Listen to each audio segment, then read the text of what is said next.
Alright guys, so we're back with another Pokemon Masters video, and Ball Guy is finally here. I'm a little bit late to this, of course. Normally I have Tuesdays and Wednesdays off from my job, but they needed me to come in yesterday, so I couldn't really do a video yesterday. But yeah, I'm here now. Ball Guy is here, and I know he's actually such a goofy character, but I love this guy. And he's actually not that bad. Is he like a really like top tier sync pair? Not really, but I'm gonna admit he is really fun. He's a cool character, and Amoonguss is not Amoonguss. Yeah, it is Amoonguss. Okay. But yeah, like they're actually not that bad. So we're gonna go over the kit, and then I'm gonna tell you guys if you should summon for him. But ultimately, like I always say in a lot of my videos, it really just comes down to like if you want to summon because they're your favorite characters or Pokemon, or if you need like this kind of typing like support, tech, or striker in your team for like because they're a poison type. If you need a poison type, then this can maybe fill in the role that you possibly need. So you want to be strategic about who you summon for as well. You just don't want to summon for new characters every time they come out, because then that's a good way for you not to get what you want. But for this video, we're going to go over if he's good and if you should summon for him. So for his moveset, he has Absorb, Clear Smog, Move Gauge Refresh, and then On the Ball, which is his training move, and the training move activates one of several activation or additional effects at random. Restores the user's HP by approximately 10% of its maximum HP, which is not that good, but it also takes effect with his passive, and we'll get more into that as well. Removes all status conditions from all ally sync pairs, and raises the critical hit rate of all ally sync pairs by 1 stat rank. Now, they don't seem that good, but again, with the passive, it makes it a little bit better. So for the passive, Destructive Touch leaves an opponent that attacked the user poisoned, paralyzed, or asleep when the user is hit by an attacking move. Underhanded Refresh 9 restores 1 MP for the user's moves when its attack move is successful against the target that are affected by a status condition. And that's what I'm saying, that like that training move gets better when you take his Underhanded Refresh 9 in effect. Because Destructive Touch and of course Underhanded Refresh 9, those combo into each other nicely, because in order to activate Underhanded Refresh 9, you need Destructive Touch to activate as well.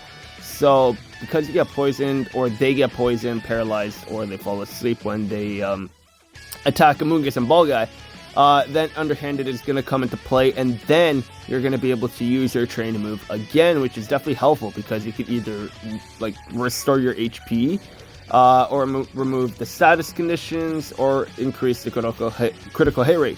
Now, these vary, so it's kind of hard to like kind of say which one's better, because it depends on the situation. So like obviously if your striker is paralyzed, and you got your training move active, or you can actually use your training move, then of course removing the status condition is going to be very helpful. But these are at random, so of course like it just varies. Now, the way I would go into like using Ball Guy is don't rely on the training move. Use it as like an additional effect, because if you need to rely on the training move, you're like a lot of the times you're going to be unhappy with the outcome. Now, of course, you can get lucky and get what you want, but because there's 3 over here and it's at random, it's going to be a little bit harder for you to like aim what you want to get for. So build the team around other stuff, like for like restoring HP and critical hit rate from other sync pairs, and then this would be a bonus. So like if you're missing 1 crit rate, then when you use the training move, you can activate the critical hit rate, which would be a nice bonus. And then of course with the status effect removal or restoring the HP, like these are just bonuses, so I wouldn't rely on doing this. But because every time it gets hit, when or is it when it gets hit, restores 1 MP for the user's moves when its attack move is successful. Okay, so yeah, whenever he attacks, then like you will be able to get the MP refresh on the training move when the enemy is affected by a status condition first. And it's going to be very easy because they are a support, so you could have the enemies attack him and then they can get affected by status conditions. So like all of that is very easy to get. But the point is, these are at random, so you can't really pinpoint that. But with Clear Smog, it never misses, and it returns the target's race stats to normal. So like it's not bad. Like this is not a bad move to have, of course. And then paired up with Destructive Touch and Underhanded Refresh 9, like it's all gonna come nicely together.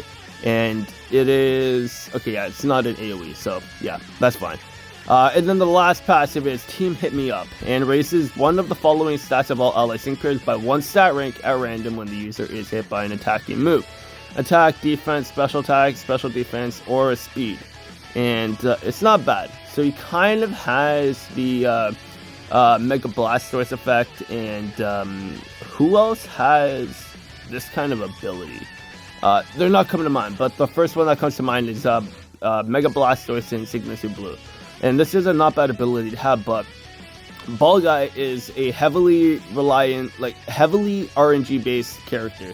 And it can be fun, but it cannot be fun at the same time too. So it's going to be a little bit annoying because you can't really know for sure what you're going to get because it's all RNG. But like overall, like it's not bad. And then of course you get move gauge boost. So like whenever you need some move gauge for your striker, then you can just use this and it'll be fine. Now for his grid obviously, like with a lot of sync pairs, this is going to be where they make or break the character. So let's start off with the top right. So when you have them or have Ball Guy at 1 out of 5, so like if you just want to get one copy, you're going to get the bare bones minimum like with any other sync pair that you get. So you're not going to get move gauge refreshes or anything like that. You're just going to get like some Clear Smog power-ups and Absorb power-ups and stuff like that, just to hit a little bit harder. So nothing like too crazy. So top right, when you get them at 2 out of 5, you're going to get the move gauge refresh 3, and then you're going to get another Absorb power-up, and then when you get them to 3 out of 5, they're going to get the Absorb Toxic chance 4.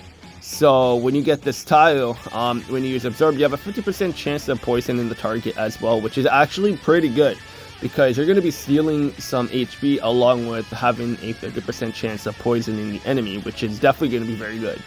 And then you're going to have Impervious. So I would say top right isn't like anything too crazy, but let's take a look at the other ones. So top left at 2 out of 5, you're going to have another Absorb power-up, move gauge boost, MP refresh, so it's not bad. And then you're going to have Clear Smog, Stoic 9, raises the user's defense by 1 stat rank when its Pokemon uses a move. So every time you use Clear Smog and you have this active, then you're going to be increasing your defense, which is actually not bad. And then you have move gauge refresh, boost, or move gauge. Wait, what is move gauge? I cannot talk. Move gauge boost, move gauge refresh. Oh my god. Okay, I don't know why I struggle with that. So it's not bad. Honestly, this you can kind of ignore. You don't really need that, because a lot of the strikers now, they're really self-sufficient when it comes to move gauge, so not an issue. And that's at 3 out of 3, or 3 out of 5, sorry. And then another 3 out of 5 power up over here is going to be Interface Immunity, so prevents the user from flinching, becoming confused, or being trapped, so it's not bad. So far, the grid isn't like anything too crazy, honestly, but it's just helpful to have. But it's not bad though. So down at the bottom left at 2 out of 5, you're gonna have Clear Smog power up, and then you're gonna have Clear Smog move gauge refresh 3, and then Clear Smog Acumen 9, and it raises the special defense. So like what where is it? Clear Stoic 9 does. This is going to be doing special defense instead of physical defense. So if you have both of these active, then you're going to get special defense and physical defense every time you use Smog, which is actually not that bad. Like I keep saying that, like I'm saying that a lot in this video, but he's like so far, I'm going to say like out of 1 to 10, this guy right now, for me personally, he's sitting at a 7. Like he's actually a really good support, and he's going to be pretty tanky in battle. And then now for 3 to 5 at the bottom left, you're going to have Vigilance, so he's going to be protected against critical hits, which is always good for a support. And then you're going to have Team Hit Me Up 9, and it raises one of the following stats of the LS sync pairs: attack, defense, special attack, special defense, or speed. So if you have this up, is it gonna double up? So obviously this is gonna have its own random chance, so it's not going to be stacked with the one that you already have on your passive built in. So this is going to be another one. So like when you get hit, you're probably going to get like +1 attack and then maybe +1 physical defense and stuff like that. Like this doesn't coincide with the one that you already have on your passive. It's not going to double up. So like if you get an attack up on 1, it is not going to be a +2 attack up. It's going to be completely random on both ends. So I'm pretty sure this is how it works. So yeah, bottom left is not that bad either. Now bottom right, this seems to be the biggest one. Like the right side of the grid seems to be the biggest one of on the grid. And then of course you got these sync move power-ups too at 3 out of 5, but like because they're a support, I wouldn't really bank on these. Like I wouldn't really get that because it's kind of pointless to have them on a support. So at 2 out of 5, you're gonna have special. Why is that locked? Hold on, wait, what? Why is that locked? That's actually really weird. But anyways, yeah. So you have special defense +5 on the grid over here for some reason. Yeah, I don't know. That having that locked to 2 out of 5 is actually really weird. And then you have okay. So this is the free one. I forgot to mention that. You have team on the ball randomizer raise 9, and it raises one of the following stats: so attack, defense, special attack, special defense, and speed. So when you use your training move, you have another chance of increasing any of the following stats, which is not bad too. And then at 2 out of 5, you have on the ball population 1. Like I always struggle with saying this move. But you have a chance of a 20% chance of reducing your sync move counter by 1 when you use on the ball, so the training move, which is not bad. And then at 2 out of 5 as well, you also have HP +10. Like it's so weird having these stats locked behind getting dupes for the character. Like it's so weird. And then you have another special defense locked behind 3 out of 5. It's so weird. It is so weird. And then 3 out of 5 for the final one on the bottom right, you have on the ball Master Healer 1. So increases the amount of HP restored by the user's healing move. So on the training move, instead of 10%, I think you'll be getting another 10%. So it'll be a 20% chance, or a 20% healing instead of a 10. I'm pretty sure it's another 10%. So it's not bad. So overall, honestly, his grid isn't like anything crazy. But he's not bad. He's not bad. For a support, like not doing damage or anything, and just like increasing his stats. So like that's the whole thing. He's either gonna be like putting status conditions on. Okay, that's another thing too. So with this over here, with the absorb toxic, this is gonna be kind of iffy actually, because when you look at his kit, when he gets hit, he can either poison, paralyze, or make the enemy asleep when they attack him. That is going to be a little bit off. So if you want to guarantee the poison, you're going to need to make sure you attack the Pokemon that you want to get poison as soon as possible. Like before they start attacking Amoonguss, you want to make sure that you put the poison on with the absorb. So it's going to be a little bit iffy, and because you can either paralyze or sleep the enemy, if you want to get the poison off, you got to make sure you start using absorb like right away. If not, then you're going to want to have the enemy attacking a different sync pair on the team instead of Amoonguss if you really want to get the poison off. But if you want to get the poison off, then I mean, I guess you can pray that the poison is going to take effect through the destructive touch 9, because there's 3 of the status conditions that can take effect when the enemy attacks Amoonguss. So it's just kind of weird how they made his grid like that, because of course when you have the enemy status condition, like if they're paralyzed, then you cannot poison them. So it's just weird. So if you do want to get the absorb poison chance, then you want to make sure that they're not attacking Amoonguss, or you start attacking the enemy before they attack Amoonguss so that you can get the poison off, if you want to go for the poison. So it's a little weird. But all in all, Amoonguss is not bad of a support, because now we do have another poison type in the game, and the poison type category I would say is lacking, and for us to have a poison type support is definitely a good start. They could have picked someone a little bit better, or they could have made the kit a little bit better, of course. But he's not bad. Like, his defenses are very close to 300, but if you get them to 20 and 20, then yes, their defenses are going to be around 320, close to that area. So they definitely will be tanky. And then in a master passive for Galar, then like, yeah, master passives don't increase on the defenses, so yeah, that's not going to matter at all.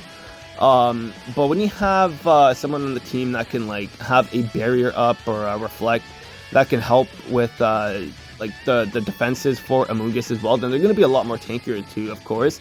But again, all in all, like, they're not bad of a support. If you need them, if you need another support, they're a not bad option. But again, they are very RNG reliant, and you're not always going to get what you want. They do have multiple chances on multiple different like occasions, that like they have multiple like toggles that can increase their stats. So like they have 3 different tiles that can increase their stats at random. So if all 3 of them activate the same stat, then you could possibly, like, let's say defense gets activated on all 3 of them, then you're going to get +3 physical defense right away, which is not bad. And then with all the stats being at random, you're going to have like if the battle is long enough, you're going to have +6 stats on everything, which is not bad. Which is not bad at all, but the only annoying thing is everything is at random. So there could be that one stat that's still going to be at like +1, while everything else is going to be at +6. So personally, I think this guy would be kind of annoying to play with. But it is Ball Guy. Like, look at this guy. This guy is so goofy, but I love him. But like, the kit for Amoonguss is annoying. I love Ball Guy, but the kit is annoying. So should you guys summon for this guy? I would say pass. Pass on Ball Guy. Unless you really, really like Ball Guy, then definitely summon for him if you really like him. But when it comes to being strategic and usability in battle, he does have some usability, of course, but because it is really RNG reliant, it is going to be super, super annoying. Unless the battle is really long. But even if the battle is really long, you need to get hit a lot of times, and the healing for Amoonguss isn't even that great, because like the absorb chance to heal isn't that great, and then to get the healing on the passive or the training move, it is random, so you're not guaranteed to get the healing too. So yeah, like it's just really RNG reliant, so this guy is going to be annoying for me personally. So that's why I'm saying, like, I would try to pass up on summoning for Ball Guy, unless you like Ball Guy, of course. Because a lot of the times, like with me not doing YouTube for the year, I was summoning for characters that I wanted to summon for, or characters that I needed. And I was happy, because when it came to the time of me actually needing to summon, I had enough gems to summon and get the pity if I was getting unlucky, and then I still walked away with 1 out of 5. So I was happy throughout that whole time. So like, I'm encouraging you guys to summon when you actually need the character, or if the character is really good, or if it's your favorite character and you just want to have them on the team. Because at the end of the day, this game is collection as well, to collect all your favorite Pokemon characters that partner up with certain Pokemon and everything. Like, it's a fun process. But if you're trying to play the game for strategic reasons and trying to beat events very easily and everything too, then you want to summon for characters that are actually good. And if you're not spending money, then you want to make sure you're definitely summoning on characters that are definitely good. And Amoonguss, I would say, is like not top tier. He can be fun, but he can be annoying too. So if you're free to play, I would honestly pass up on summoning for Amoonguss and wait for a better synchro to come out. So those are my thoughts. Let me know what you guys think on Ball Guy and Amoonguss. Leave all your comments down in the description below. That'll be it for this video, and I'll see you guys on the next one.